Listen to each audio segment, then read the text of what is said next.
हवे पहला मोह जलनी कहूँ बात तेता दुख रूपी दिन रात। हवे पहला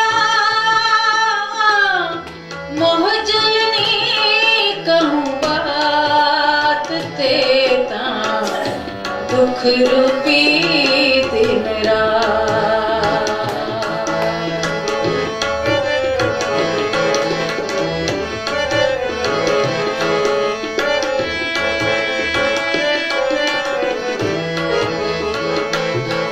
हवे पहला मोह जलनी कहूँ बात तेता दुख रूपी दिन रात। दावानल पले कई बात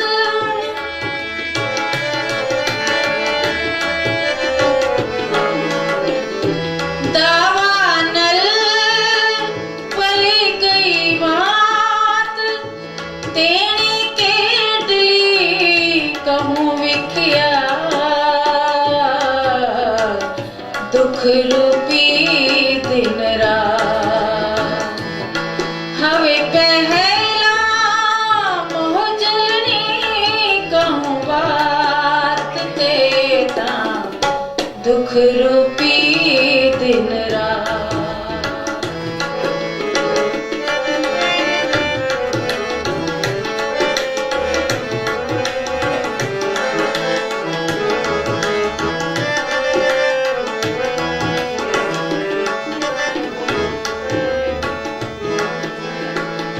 विष्णु लागी जाने ब्राद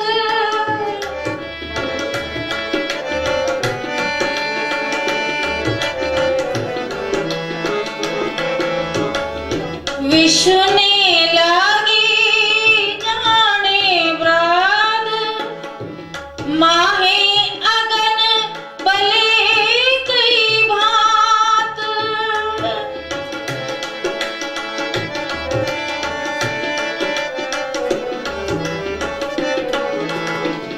विष्णु लागी जाने ब्राद माहे अगन बले कई भात।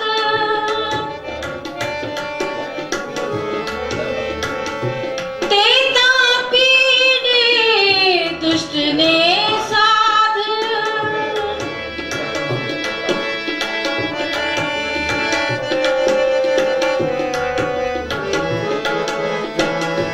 तेता पीड़े दुष्ट ने साध नहीं अध खिणनी समा तेता दुख रूपी दिन रात। हवे पहला मोह जलनी कहूँ बात तेता दुख रूपी दिन रात।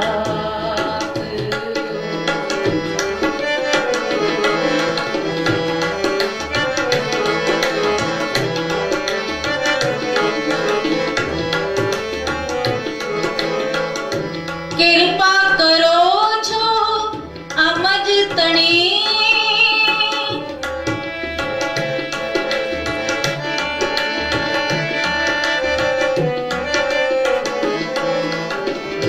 कृपा करो छो अमज तणी सिखापण देओ छे अति घणी।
रूपी दिन रात।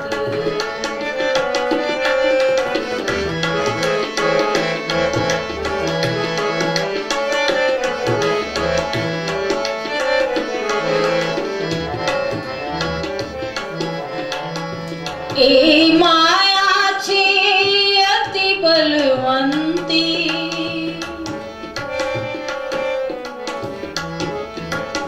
ए माया छे अति बलवंती,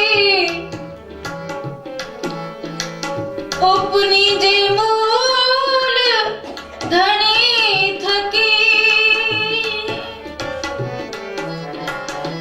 ए माया छे अति बलवंती, उपनी जे मूल धनी थकी।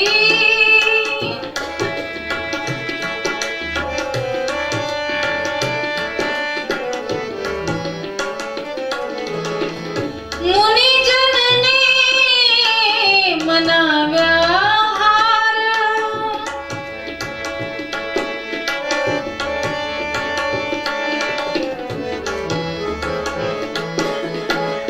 मुनि जनने मनाव्या हार, शिव ब्रह्मादिक ना लहे पार, तेता दुख रूपी दिन रात, तेता दुख रूपी दिन रात। हवे पहला मोह जलनी कहूँ बात, तेता दुख रूपी दिन रात, तेता दुख रूपी दिन रात।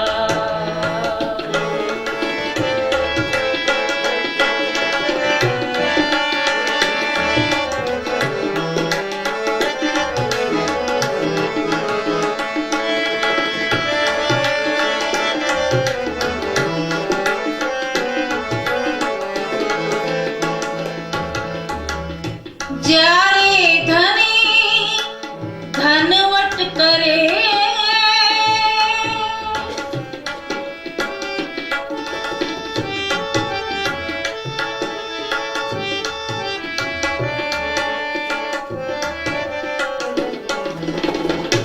જ્યારે ધની ધનવટ કરે, ત્યારે બલ વેરી ન હરે,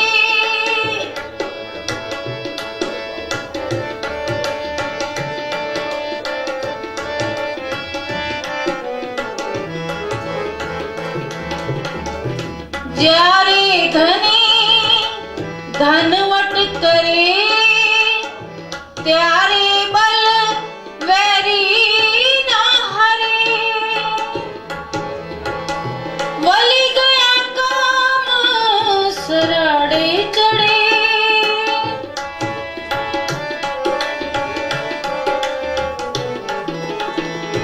વલી ગયા કામ સરાડે ચડે, मन चित व्याकारज सरे, मन चित व्याकारज सरे।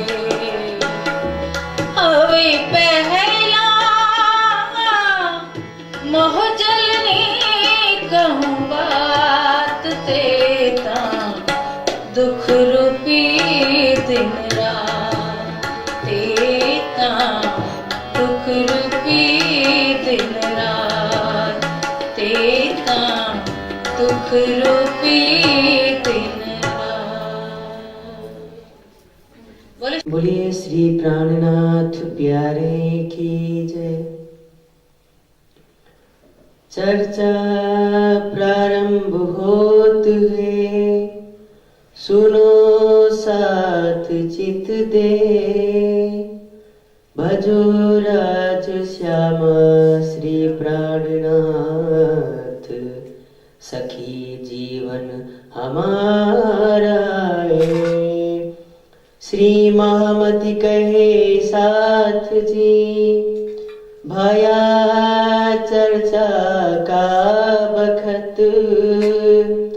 अब तुम सुनियो चित दे, लाल आगे आए बैठे तकत, लाल आगे आए बैठे तकत।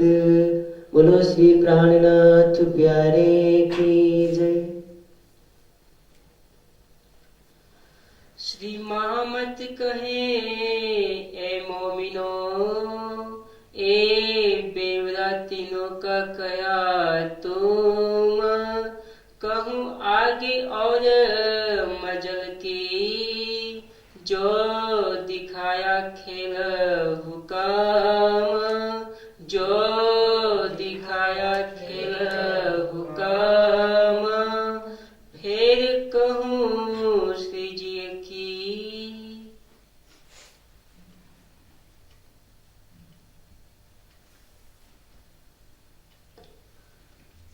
अक्षरते धामधनी श्री लादा सिंह के धाम हृदय से दीप अंदर के वितक का वर्णन करवा रहे हैं। अहमदाबाद की कारागार से निकलने के पश्चात श्री जी दीप बंदर पहुंचते हैं। दीप बंदर में भाई जय राम जी रहा करते थे। जय राम कंसारा, इनका पेशा था बर्तन बनाना और उसी का व्यवसाय किया करते थे। सतगुरु धनी सिद्धेव चंद जी से तारतम्य ले रखा है। उनकी आत्मा को जागृत करने के लिए श्री जी पहुंचते हैं। जयराम भाई ने उनको देखा, मकान के बाहर आकर उनका स्वागत किया, आसन देकर के बैठाया और श्री जी ने बिना कुछ और बातें कहे उनको प्रबोधित करना शुरू किया। सामान्य से औपचारिक शिष्टाचार के पश्चात श्री जी को और कुछ नहीं, केवल एक ही लगन है, परम धाम की आत्माओं को जागृत करना। तब जवाब दिया श्री जी ने। श्री जी ने क्या जवाब दिया? हम आए तुम्हारे काज। पूछते हैं जयराम जी कि मीराज जी, आपका आना बहुत ही मंगल कारक है, हमें बहुत अधिक प्रसन्नता है। अचानक ही इस तरह से बिना सूचना के आने का क्या प्रयोजन है?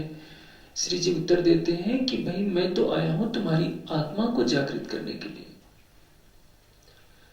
ढूंढ काढ़ो साथ को, क्योंकि परम धाम की आत्माओं को माया से निकालना है, इसलिए मुझे जगह जगह जाना पड़ रहा है।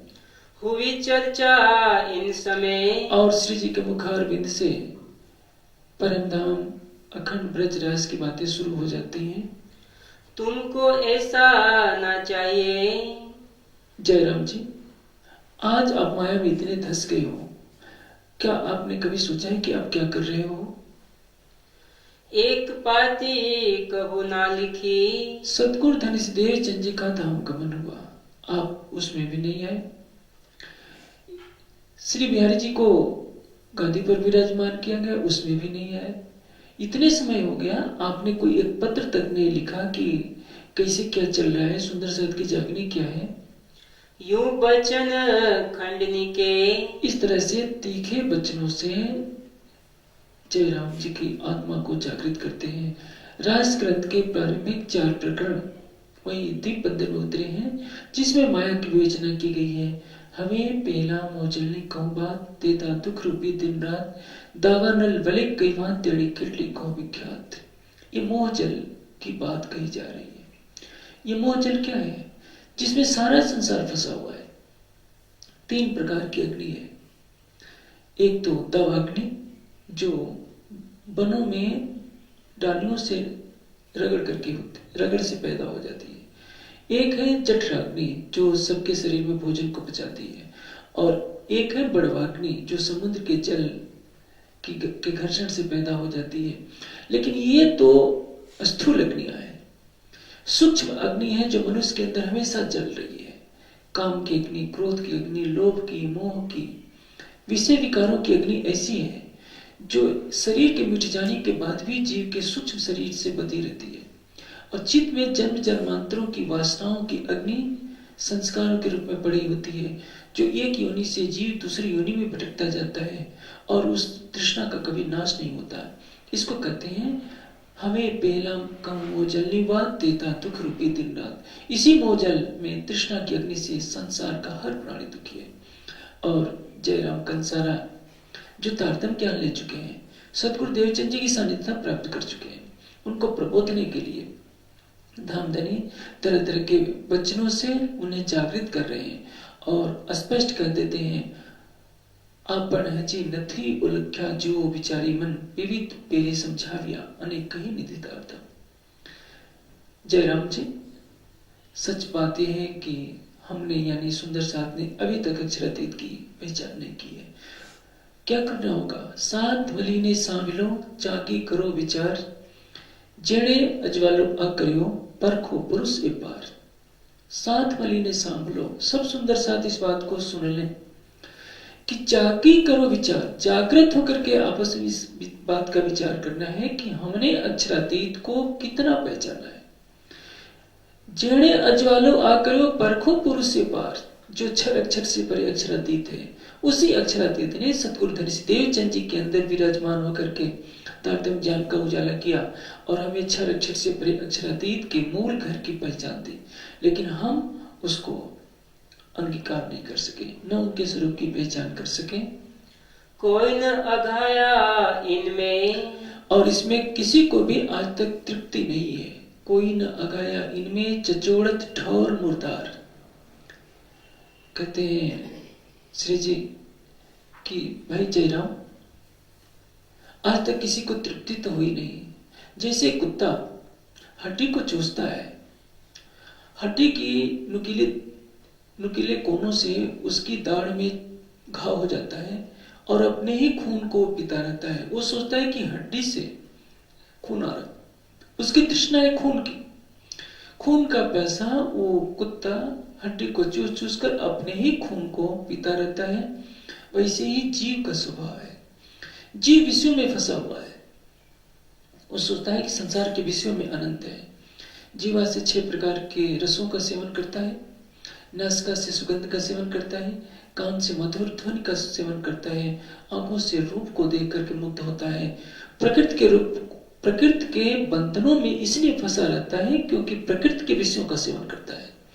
जब तक उसका ध्यान प्रकृति से परे न हो तब तक वो शाश्वत सुख को प्राप्त नहीं कर सकता। और जयराम भाई, आप भी परम धाम की आत्मा हो, अखंड ज्ञान को लेकर के बैठे हो, लेकिन आप संसार में कितने भटक रहे हो। सो कोई न आवत तुम में, लेकिन आप में जरा भी अखंड ज्ञान की सुगंध नहीं आ रही है। आपको परम धाम का कभी कोई वायदा याद नहीं रहा। ना चर्चा चितवन, ना चर्चा ना चितवनी। चर्चा क्या है? ज्ञान को आत्मसात करना। ते माटे कहूं अनुपम बात, ते माटे तमे सुनजो साथ, एक कहूं अनुपम बात, चर्चा सुनजो दिन ने रात, आपने टूटा प्राणनाथ। चर्चा कितनी महत्ता धामधनी ने बताई है। एक अनुपम बात, ऐसी बात कह रहा हूं जिसकी कोई उपमा नहीं हो सकती। ये इतनी उपयोगी बात है। क्या है? दिन रात चर्चा सुनना। चर्चा सुनने का तात्पर्य ये नहीं कि कोई व्यक्ति कहे और हम सुनते ही रहें। उस युग में आजकल की तरह वाणी लिखित रूप में इतनी अधिक मात्रा में थी नहीं। कागज बहुत मुश्किल से मिलता था, छापाखाने थे नहीं, हाथ से लिखना पड़ता था। यहाँ चर्चा सुनने का तात्पर्य है किसी भी माध्यम से वाणी का चिंतन मनन हम करते रहे। यदि आज के भौतिकवादी युग में संसाधन बढ़ गए हैं, चाहे इलेक्ट्रॉनिक साधन हो, चाहे हमारे पास वाणी की टीका हो, ग्रंथ हो, किसी भी माध्यम से वाणी के चिंतन मनन में लगे रहना ही चर्चा सुनना है। संभव तो नहीं कि 24 घंटे को चर्चा सुना दे, लेकिन किसी तरह से वाणी के ज्ञान को हम किसी भी साधन से आत्मसात करें, वही बात दर्शाई गई है कि ज्ञान की तरफ हमारी प्रवृत्ति बनी रहे। हम उस अलौकिक अक्षरातीत के तारतम्य ज्ञान की गरिमा को समझें और जितना ही आत्मसात करेंगे उतना ही हमारा विवेक जागृत होगा कि हमें क्या करना है। आपने तुठा प्राणनाथ, हमें अक्षरातीत को रिझाना है। तारतम्य ज्ञान का प्रकाश हमें जब तक नहीं मिला था तब तक हम भी क्या कर रहे थे? हम भी ईंटों और पत्थरों की पूजा कर रहे थे, नदियों और पहाड़ों की परिक्रमा कर रहे थे, एक सच्चिदानंद परब्रह्म को छोड़कर अनेक देवी देवताओं के जाल में फंसे पड़े थे। लेकिन आज तारतम्य ज्ञान ने हमें विवेक दिया है कि जिस तरह से पतिव्रता का एक ही पति होता है, उसी तरह से आत्मा का एक पति होता है और वह केवल एक अक्षरातीत। पतिव्रता पड़े सेव्य न था ये वेश्याजेम, एक मेली ने अनेक कीचे तेड़ी थाए धड़गत के। यदि तारतम्य ज्ञान न हो तो मनुष्य कुछ भी नहीं कर सकता। ज्ञान के प्रकाश में मनुष्य अंधा होता है। मनुष्य को विवेक चक्षु मिलता ही ज्ञान से। इसलिए धामधनी ने कहा है कि चर्चा सुन जो दिन ने रात आपने तुठा प्राणनाथ। ब्रज में हमारे पास परम धाम का ज्ञान नहीं था, रास में भी नहीं था। रास में मूल संबंध का तो पता चल गया था, लेकिन घर का ज्ञान नहीं था। आज तारतम्य ज्ञान के द्वारा हमें मूल संबंध का भी पता है, घर का भी पता है। इसलिए उस ज्ञान को हम जितना आत्मसात करेंगे हमारा निर्देशन सही दिशा में चलता जाएगा। ज्ञान को भी नहीं छोड़ना है। और चित्वनी, चर्चा और चित्वनी, ज्ञान और प्रेम लक्षण भक्ति, इसका कोई भी विकल्प नहीं हो सकता। ज्ञान और प्रेम के पंखों से ही आत्मा परम धाम की उड़ान भर सकती है। इसलिए चित्वनी के बिना यदि कोई चाहे कि हमारी आत्मा जागृत हो जाए तो ये कभी भी संभव नहीं है। वाणी का चिंतन और युगल स्वरूप की छवि को आत्मसात करना चित्वनी का मूल, जागने का मूल मंत्र है। आज दुर्भाग्य से सुंदर साथ का अधिक संख्यक समूह इन दोनों चीजों से दूर हो गया है। वाणी के चिंतन की जगह वाणी के पाठों ने अपनी शक्ति फैला दी है। पाठों की औपचारिकताएं पूरी की जाती हैं। ऐसा लगता है जैसे शब्दों को देखा जा रहा हो, और पाठों के बहाने केवल अर्थ संग्रह की प्रवृत्ति बन गई है। 108 पाठ रखे जाते हैं, निछावर 200 से ज्यादा का भी ले लिया जाता है। फिर केवल दिन रात जग करके केवल अंगुली फेरी जाती है या चौपाइयों को देखा जाता है। इससे आत्म जागृति का कोई भी साधन सिद्ध नहीं होता है। चर्चा सुनने का तात्पर्य है हम वाणी के शब्दों को के भावों को आत्मसात करें। अक्षरातीत वाणी में हमारे लिए क्या लिखा है? रात्रि को सोने से पहले अपने हृदय मंदिर में अक्षरातीत को बसा करके सोएं। सवेरे उठने के बाद कोई भी क्रिया करने से पहले अपने हृदय मंदिर में अक्षरातीत को बसा लें। इसको कहते हैं चित्वनी, यानी अपनी अंतर्दृष्टि, अपने प्राण वल्लभ को देखना। जब हम संसार में निद्रा छोड़कर उठते हैं तो यही चाहते हैं कि सबसे प्रिय व्यक्ति हमारे सामने आए ताकि उसको देखकर हम कुछ मुस्कुरा सके, कुछ आनंद का अनुभव कर सके। वैसे ही संसारिक कार्य को करने से पहले, बिस्तर त्याग से पहले के बाद पहला कार्य होना चाहिए हृदय मंदिर में अक्षरातीत युगल स्वरूप की मोहिनी सूरत को देख लें। फिर संसार के कार्यों को करें, माया हमारे पास नहीं फटकेगी। और संसार के कार्यों से निवृत्त होकर जब हम निद्रा की गोद में जा रहे हों तो भी अपने दिल में धनी को बसाएं कि किसी कारण से स्वप्न भी आए तो सपने में भी राज्य ही समाज आए, संसार न आने पाए। एक वचन सुन के रोया। जब श्री जी ने इन ऐसी बातें कही तो जयराम कंसारा को बुरा नहीं लगा, बल्कि क्या रोने लगे। कहते हैं कि धामधनी की कितनी कृपा है कि आपको उन्होंने मुझे जगाने के लिए भेजा। कोई सामान्य व्यक्ति होता तो क्या करता? उसको बुरा लगता। महान कौन होता है? जो अपनी भूलों को स्वीकार करे।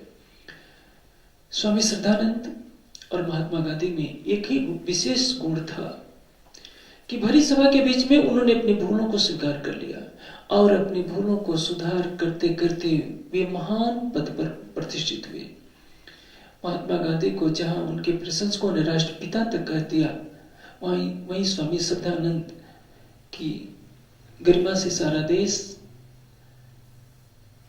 गौरवान्वित है। सारे देश को पता है कि स्वामी श्रद्धानंद ने कितना महान कार्य किया, चाहे स्वतंत्रता के लिए या देश को गुरुकुल कांगड़ी जैसी विश्वस्तरीय संस्था दे करके। अब ऐसा क्यों होता है?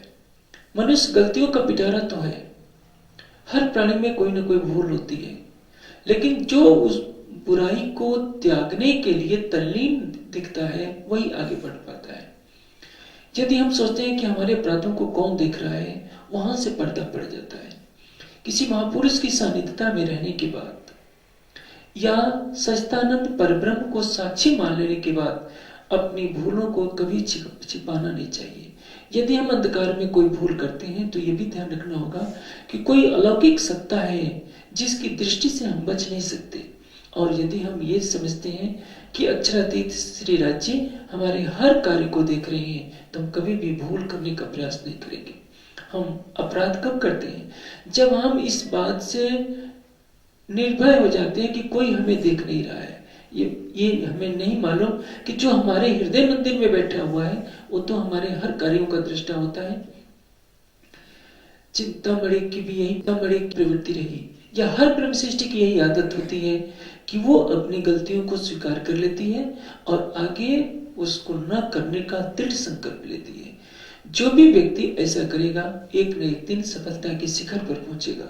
लेकिन जो अपने भूलों को छिपाता रहे, अपनी महिमा गाता रहे कि मेरे से अच्छा कोई नहीं, वो जीवन में कभी भी सुधर नहीं सकता, न उसका कभी कोई विकास हो सकता है। आदर तो सोई का किया।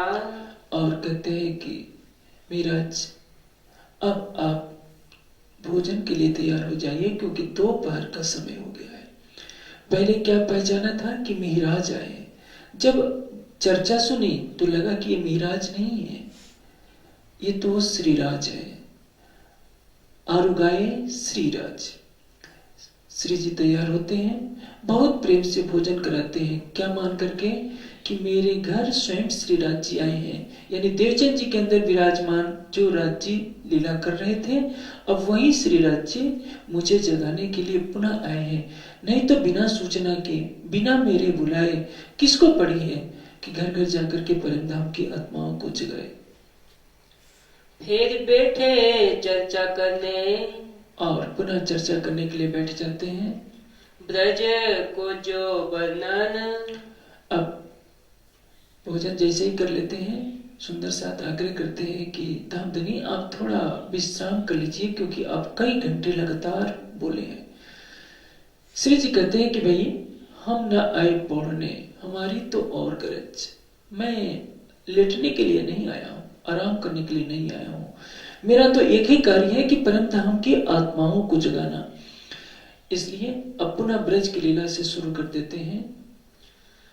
बैठे थे घर अपने। कहते हैं कि सुंदर साथ याद कीजिए कि आप परम धाम से आए, ब्रज की लीला में गोपियों के रूप में आपका अवतरण हुआ। और श्री कृष्ण जी जैसे ही बांसुरी बजाते थे, जैसे राज जी श्री कृष्ण जी के तन में लीला कर रहे थे, बांसुरी बजाते थे, किसी को सुध ही नहीं रहती थी कि घर में कुछ काम भी है। सब छोड़ छाड़ करके यमुना के किनारे पहुंच जाते थे, तरह तरह की प्रेम लीलाएं करते थे। कुटुंब परिवार सब थे, सब कुछ था। पति थे, बच्चे थे, सास ससुर थे, देवर थे, जेठ थे, सब था। घर का सारा काम काज भी करना पड़ता था, लेकिन मन कहाँ लगा रहता था? केवल एक राज्य में लगा रहता था जो श्री कृष्ण के तन में बैठे हुए लीला कर रहे थे। तो फिर आए जब रास में। और इसके पश्चात जब पुनः रास में आते हैं, किया गोपद वच संसार। तो तुमने संसार को कैसे छोड़ा? गोपद वच, गाय के बछड़े की खूर से गड्ढा बन जाता है और उसमें बरसाती पानी भर जाए। उसको पार करने के लिए क्या करते हैं? एक पैर इधर रखते हैं, एक पैर उधर, पल भर में उस गड्ढे को पार कर जाते हैं। गाय के बछड़े का खूर तो उतना ही छोटा होता है और उसमें पानी कितना होता है? नाम मात्र को। एक छोटा बच्चा भी आसानी से पार कर जाए। उसी तरह से ब्रह्म सृष्टियों ने बांसुरी बजने के बाद गोपद वच के संसार, गोपद वच की भांति इस भवसागर को पार कर लिया, जिसको आज तक बड़े बड़े ऋषि मुनि योगी यति अवतार भी पार नहीं कर पाए थे। बहुत दौड़े तो सुने थोड़ी, आड़ी पड़ी निराकार। हिमालय में बड़ी बड़ी साधना